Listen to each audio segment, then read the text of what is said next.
జై శ్రీరామ్. నేను తురగా శ్రీరామ్.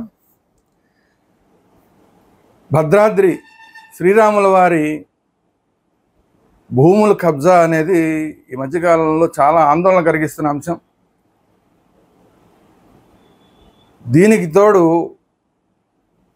భద్రాచలం ఈవో గారు అక్కడ ఎవరైతే కబ్జాదారులు ఉన్నారో వాళ్ళకి సర్ది చెప్పడానికి ప్రయత్నం చేసినప్పుడు ఇప్పుడు ఆవిడ మీద దాడి చేసి ఆవిడ ఆసుపత్రి పాలయ్యేలాగా కూడా చేసే పరిస్థితులు వచ్చినాయంటే రెండు తెలుగు రాష్ట్రాల ప్రభుత్వాలు కూడా సిగ్గుతో తలదించుకోవాలి, హిందువులు కూడా సిగ్గుతో తలదించుకోవాల్సిన పరిస్థితులు.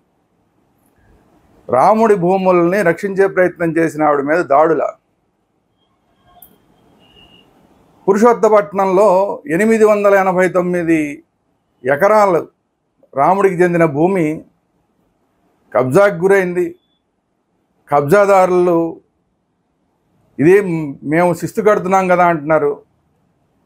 దేవాలయం భద్రాద్రి ఆలయ అధికారులేమో ఇది దేవుడి మాన్యాలని చెప్తున్నారు, వాటిని ఖాళీ చేయాలని చెప్తున్నారు. అయినా కూడా ఖాళీ చేయకుండా దాడులు చేసే ప్రయత్నాలు చేస్తున్నారు.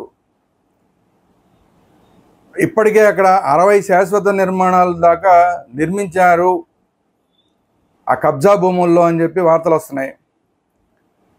భద్రాచలం దేవస్థానానికి సంబంధించి ఒక గోశాలను పెడదామని ప్రయత్నం చేస్తే ఆ గోశాలకు వెళ్ళే దారి కూడా ఇవ్వకుండా కబ్జాదారులు దేవాలయ అధికారుల మీద దాడి చేశారు. గతంలో కూడా 2023లో దాడి చేశారు, 2024లో దాడి చేశారు. ఇప్పుడు ఏకంగా ఒకసారేమో కర్రలతో కూడా దాడి చేశారు. అప్పుడు కూడా ఆలయ అధికారులు పారిపోవాల్సిన పరిస్థితి. 2023లో ఒకసారి, 2024లో ఒకసారి, 2 సార్లు జరిగిన తర్వాత ఇప్పుడు లేటెస్ట్గా ఏకంగా అదే ఈవో గారి మీద, గతంలో అదే ఈవో గారి మీద కర్రలతో దాడి చేసే ప్రయత్నం చేశారు. మొత్తానికి అప్పుడే ఆవిడ తప్పించుకుంది. కానీ ఈసారి ఆవిడ ఆసుపత్రి పాలయ్యే పరిస్థితి. ఇమ్మీడియట్గా 2 తెలుగు రాష్ట్ర ప్రభుత్వాలు దీని మీద స్పందించాలి. కారణం ఏంటంటే ఇది ఆ పురుషోత్తపట్నం ఏమో ఆంధ్రప్రదేశ్లో ఉంది,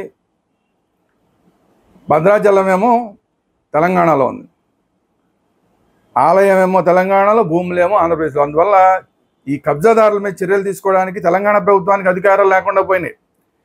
కాబట్టి ఆంధ్రప్రదేశ్ ప్రభుత్వం ఖచ్చితంగా తెలంగాణ ప్రభుత్వానికి ఈ విషయంలో సహకరించాలి. ఆ కబ్జా భూముల నుంచి కబ్జాదారులను తొలగించాలి. ఎందుకంటే ఆంధ్రప్రదేశ్ ఉప ముఖ్యమంత్రి పవన్ కళ్యాణ్ గారు నేను అన్కాంప్రమైజ్డ్ ధనాద్రి అంటారు. అలాంటిది దేవుడి భూములు, రాముడి భూముల్ని ఆంధ్రప్రదేశ్ సంబంధించిన ప్రాంతంలో కబ్జాలు చేసుకుంటే చూస్తూ ఊరుకుంటే కనుక అది సనాతన ధర్మానికి వ్యతిరేకం అవుతుంది. కాబట్టి ఇవన్నీ కూడా హిందూ కార్యకర్తలు చూస్తూ ఊరుకోరు. నేను కూడా 2-3 రోజుల్లో స్వామీజీలు తీసుకుని హిందూ సంఘాలుగా మేమందరం కూడా అక్కడికి వెళ్ళి ఆ భూముల్ని పరిశీలించడం జరుగుతుంది. భద్రాద్రి దేవాలయం ఈవో గారిని కలవడం జరుగుతుంది. దీనికి ఒక పరిష్కారాన్ని తీసుకురావడానికి హిందూ సంఘాలుగా ఖచ్చితంగా మా వంతు మేము ప్రయత్నం చేస్తాం.